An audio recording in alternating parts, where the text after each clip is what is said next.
ధనవంతుల కుటుంబంలో ఏ క్యారెక్టర్ను టచ్ చేసినా కూడా సినిమాలను నవలలను మించిన కథలు బయటకు వస్తాయి. ఇక సూపర్ రిచ్ ఫ్యామిలీలో అయితే ఊహకందని ట్విస్టులు కూడా ఉంటాయి. వారి జీవితం గురించి లోతైన విషయాలు తెలుసుకుంటే మతిపోతుంది.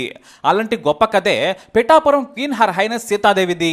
ఈమె బ్యూటీ గురించి చెప్పాలంటే కవి ఊహకి అందని అందం, వేటూరి పదకెళ్ళికి సైతం సరిపోనంత గ్లామర్ సీతాదేవి సొంతం. బహుశా అతి కొద్ది మందిని మాత్రమే బ్రహ్మదేవుడు యథాలాపంగా అందాలను భూమి మీద పుట్టిస్తాడేమో. పిఠాపురం యువరాణి సీతాదేవికి యుక్త వయసు వచ్చే నాటికే ఆమె అందం గురించి దేశమంతా తెలిసిపోయింది. సీతాదేవి అందం గురించి సామాన్య ప్రజలు కూడా గొప్పగా మాట్లాడుకునేవారు. అయితే యువరాణి అందం చూసిన ఉయ్యూరు సంస్థానానికి చెందిన యువరాజు మేకా వెంకాయప్పరావు ఏరుకోరి మరీ పెళ్లి చేసుకున్నారు. ఆయన కూడా మహా ధనవంతుడు. అయితే వీరు సరదా కోసం మద్రాసులో రేస్ క్లబ్కు వెళ్లేవారు. ఇక్కడకు దేశంలోని ధనవంతులంతా గుర్ర పందాల్లో భారీగా డబ్బు పోసి జోదమాడేవారు. అది వారి స్టేటస్ కు కూడా ఓ గుర్తింపు. ధనవంతులంతా కలుసుకునేది ఇక్కడే. దేశం నలుమూలల నుంచి వచ్చే రాజులకు Madras race club centre point. ఇక యువరాజులు రాజులంతా రేస్ క్లబ్ లో ఎంజాయ్ చేస్తుంటే యువరాణులు అందగత్తెలంతా వారి పక్కన కూర్చొని తిలకించేవారు. ఆ క్రమంలోనే బరోడా రాజైన మహారాజా ప్రతాప్ సింగ్ గైక్వాడ్ అక్కడే సీతాదేవిని చూశారు. ఆమె అందం చూసి రాజుకు మతిపోయింది. ఈ భూలోకంలో ఇలాంటి అందగత్తెలు కూడా ఉన్నారా అనుకున్నారు ఆయన. వెంటనే చూపులు కలిపేశాడు. ఇక అందరి రాజుల్లోకెల్లా ప్రతాప్ సింగ్ గైక్వాడ్ అత్యంత ధనవంతుడు. ఆయన మెయింటెనెన్స్ కూడా అంతలానే ఉండేది. విదేశీ కార్ల నుంచి విదేశీ నగలు ధరించి వచ్చేవారు. ఇక ఆయన భార్య శాంతాదేవి కూడా అత్యంత ఖరీదైన నగలు, చీరలు ధరించి వచ్చేవారు. అయితే సీతాదేవితో స్నేహం మొదలుపెట్టాడు. ఆమె భర్త ఉయ్యూరు రాజు మేకా వెంకయ్యప్రావుతో కలిసి ఉన్నా కూడా వారి స్నేహం కొనసాగింది. ఆమె కోసం చాలా రోజులు మద్రాసులోనే ఉండేవారు. తాను ప్రతిరోజు వస్తానని సీతాదేవికి చెప్పేవారు ఆయన. ఇటు బరోడా రాజు వస్తాడని తెలిసి ఆమె కూడా వెళ్లేది. ఇద్దరు రహస్యంగా వెళ్లి కలుసుకోవడం మొదలుపెట్టారు. ఆ తర్వాత వారి స్నేహం కాస్త ప్రేమకు దారితీసింది. సున్నిత మనస్కుడైన రాజును చూసి ఆమె కూడా ప్రేమలో పడింది. ఇద్దరూ పెళ్లి చేసుకోవాలి అనుకున్నారు. సీతాదేవి ముందే తన భర్తకు విషయం చెప్పేసింది. నేను బరోడా రాజును పెళ్లి చేసుకోవాలనుకుంటున్నానంది.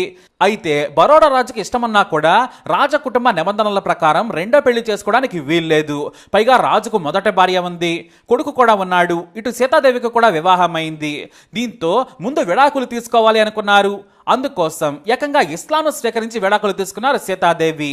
ఎందుకంటే వేరే మతం మహిళను పెళ్లి చేసుకుని హిందూ మతంలోకి మారేందుకు బరోడా సంస్థాన ఆచారాలు తెలుపుతున్నాయని చెప్పారు. ఇక రెండో పెళ్లిని గుర్తించేందుకు నాటి బ్రిటిష్ సర్కారు మాత్రం నిరాకరించింది. అయినా కూడా సీతాదేవి ప్రతాప్ సింగ్ గైక్వాడ్ భయపడలేదు. చివరకు ఇస్లాం స్వీకరించిన సీతను పెళ్లి చేసుకుని మళ్లీ హిందూ మతంలోకి మారి వివాహం చేసుకుంది. దీంతో హిందూ వివాహ చట్టం నుంచి కూడా ఆమె తప్పించుకోగలిగారన్నమాట. అయితే ఇంతలోనే బ్రిటిష్ అధికారులు కూడా బరోడా రాజుకు షాక్ ఇచ్చారు.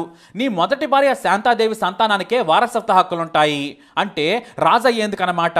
ఆస్తిలో ఇద్దరికీ వాటా ఉన్నా కూడా బ్రిటిష్ ప్రభుత్వం రెండో భార్య సీతాదేవిని గుర్తించడం లేదు అని తేల్చేసింది. దీంతో 1943లోని వారి పెళ్లికి చట్టబద్ధత లభించలేదు. కానీ రాజు కాబట్టి వాటిని అసలు పట్టించుకోలేదు. మనకు చట్టాలు వర్తించమన్నాడు రాజు. సీతాదేవి కూడా ఒప్పుకున్నారు. అయితే బ్రిటిష్ వారి ఏ కార్యమైనా సరే ప్రతాప్ సింగ్ మొదటి భార్యనే పిలిచేవారు. కనీసం ప్రోటోకాల్ ప్రకారం కూడా హర్ హైనస్ అని సీతాదేవిని కూడా పిలిచేవారు కాదు. దీంతో సీతాదేవికి అవమానం కలిగింది. డబ్బుతో మొదటి భార్య బ్రిటిష్ అధికారులను కొనేసిందని కూడా కోపం పెంచుకుంది. రాజు భార్యనైనప్పుడు సమాన హక్కులు వస్తాయి, కానీ బ్రిటిష్ అధికారులకు భారీగా లంచాలిచ్చి తనను సంస్థాన రాణి కాకుండా కుట్ర చేసిందని రగిలిపోయింది. దీంతో ఏకంగా వేరు కాపురం పెట్టాలని భర్త మీద ఒత్తిడి తీసుకొచ్చింది. అప్పటికే సీతాదేవి రాజా ప్రతాప్ సింగ్కు ఓ కొడుకు కూడా పుట్టాడు. దీంతో మొదటి భార్య శాంతాదేవి లక్ష్మీ విలాస్ ప్యాలెస్ లో ఉంటే తన కోసం దూరంగా ఉన్న మకరపుర ప్యాలెస్ ను ఆధునిక హంగులతో తీర్చిదిద్దుకొని అక్కడే గడిపేది సీతాదేవి. కానీ రాజు మాత్రం ఎప్పుడూ సీతాదేవితోనే గడిపేందుకు ఇష్టపడేవాడు. ఎందుకంటే రేసు గుర్రాల గురించి సీతాదేవికి బాగా తెలుసు. పైగా ఆంగ్ల పరిజ్ఞానం ఎక్కువగా ఉంటుంది. ఇక అద్దం గురించి అయితే ప్రత్యేకంగా చెప్పనక్కర్లేదు. సీతాదేవిని పక్కన పెట్టుకుని వేడుకలకు వెళ్లడాన్ని ఎంజాయ్ చేసేవాడు రాజు ప్రతాప్ సింగ్. రాజుగారి భార్య అంటే అతిలోక సుందరలా ఉండాలనుకునేవారాయన. అందుకు తగ్గట్టుగానే సీతాదేవి ఉండేది. అయితే విదేశీ మ్యాగజైన్లు విపరీతంగా చదివే సీతాదేవికి మొనాకో దేశంలో మ్యాంటికార్లో గురించి తెలుసుకుంది. అది ఆ రోజుల్లో ప్రపంచంలోని ధనికుల విలాస నగరం. అక్కడే రేస్ కోర్సులు, ఖరీదైన వైన్, జోదం, ఒకటేంటి స్వర్గలోకం మొత్తం మ్యాంటికార్లోనే ఉంటుందని తెలుసుకుంది. ఆ వెంటనే స్నేహితులతో కలిసి ఓ నెల రోజుల యాత్ర చేసి వచ్చింది యువరాణి సీతాదేవి. వెంటనే భర్తకు కూడా విషయం చెప్పింది. మనం ఇక్కడ నిత్యం అలజడిలో ఉండలేం, బ్రిటిష్ వారి ఒత్తిడికి తలొగ్గి బ్రతకాలి. పైగా స్వాతంత్రం వచ్చే సమయం కూడా ఆసన్నమైంది. ప్రజాస్వామ్యం ఏర్పడితే మనం నిమిత్త మాత్రమవుతామని ముందే ఊహించింది సీతాదేవి. ఆమె తెలివి మాత్రమే కాదు, ముందు చూపు కూడా చాలా ఎక్కువగా ఉండేది. దీంతో భర్త సరేనన్నాడు. ఆ వెంటనే చడీ చప్పుడు లేకుండా బరోడా సంస్థానంలోని భారీగా డబ్బును మాత్రమే కాదు, కళ్ళు చెదిరే నగలను వందల పెట్టెల్లో కుక్కి మ్యాంటికార్లోకి తీసుకెళ్లారు. వాటిలో ముత్యాల హారాలు, వజ్రాల హారాలు, బంగారంతో చేసిన ఖరీదైన నెక్లెస్లు ఒకటా రెండా క్వింటాకు పైనే ఉన్నాయి. అలాంటి నగలు ప్రపంచం మొత్తం వెతికినా కూడా దొరకవు. అక్కడే ఇద్దరు తమ కొడుకుతో కలిసి ఎంజాయ్ చేయడం మొదలుపెట్టారు. రెండవ ప్రపంచ యుద్ధం తర్వాత అమెరికా వెళ్లి స్థిరపడాలి అనుకున్నారు. ఆ రోజుల్లోనే కోట్లు పోసి ఖరీదైన విమానంలో అమెరికాకు 2 సార్లు వెళ్ళొచ్చారు. అమెరికాలోనే స్థిరపడాలి అనుకున్నారు. ఇక ఈలోపు భారత్కి స్వాతంత్రం రానే వచ్చేసింది. ఆ తర్వాత భారత ప్రభుత్వం 1951లో సంస్థానాలను విలీనం చేసుకుంది. వారికి సంస్థాన అధిపతి లేదా రాజు హోదాను తీసేసింది. మీరంతా కూడా భారతీయ పౌరులే అని తెలిపింది. కానీ మీరు మీ యొక్క ఆస్తులను తీసుకున్నందుకు మీ ఆభరణాలు ప్రభుత్వం తీసుకుంటుందని తేల్చింది. అలా మొత్తం బరోడా సంస్థానంలోని చాలా వరకు నగలు, ప్రజల ఆస్తులు ప్రభుత్వపరమయ్యాయి. కానీ ప్రభుత్వం నుంచి రాజవంశీయులకు ప్రత్యేక గౌరవంతో పాటు రాయితీలను కూడా చెల్లించింది నాటి కేంద్రం.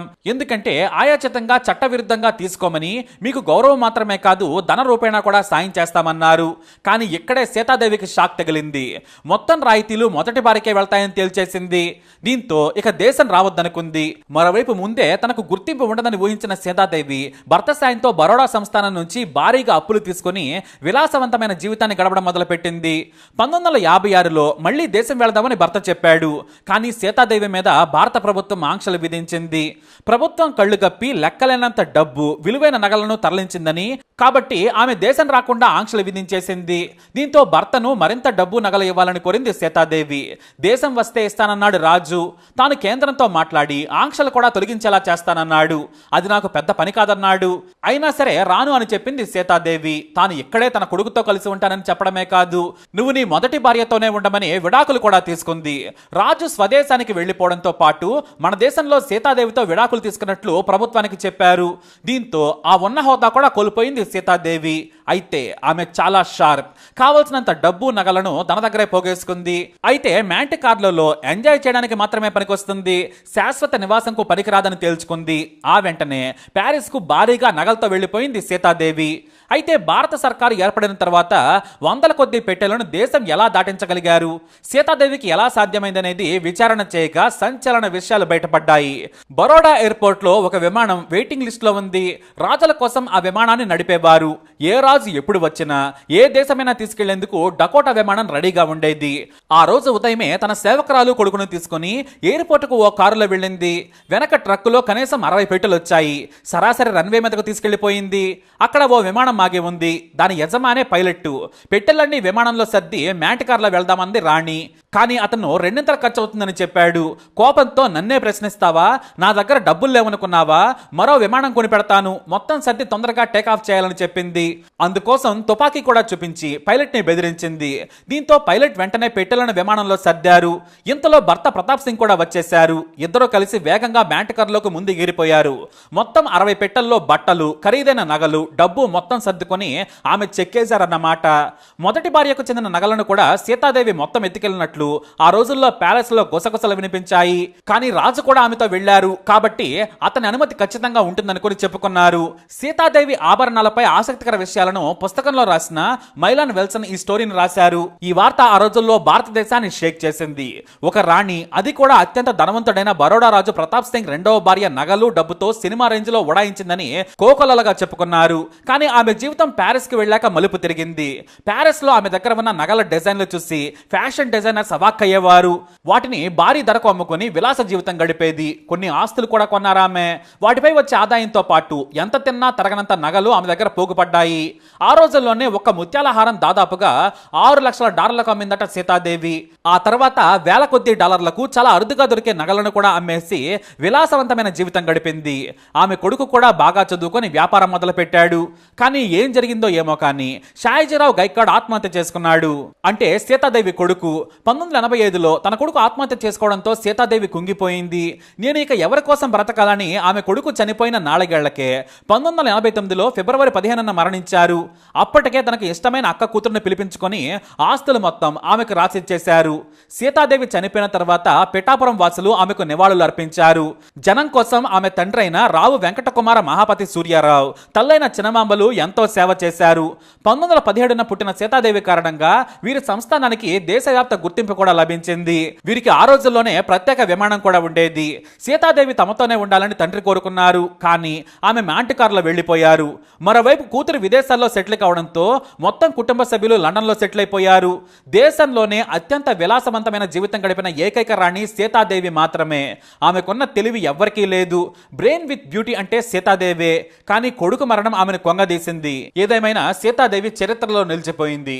మరి సీతాదేవి స్టోరీపై మీ అభిప్రాయాన్ని కామెంట్ ద్వారా తెలియజేయండి. వీడియోని లైక్ చేయండి, షేర్ చేయండి, మా ఛానల్ సబ్స్క్రైబ్ చేసుకోండి.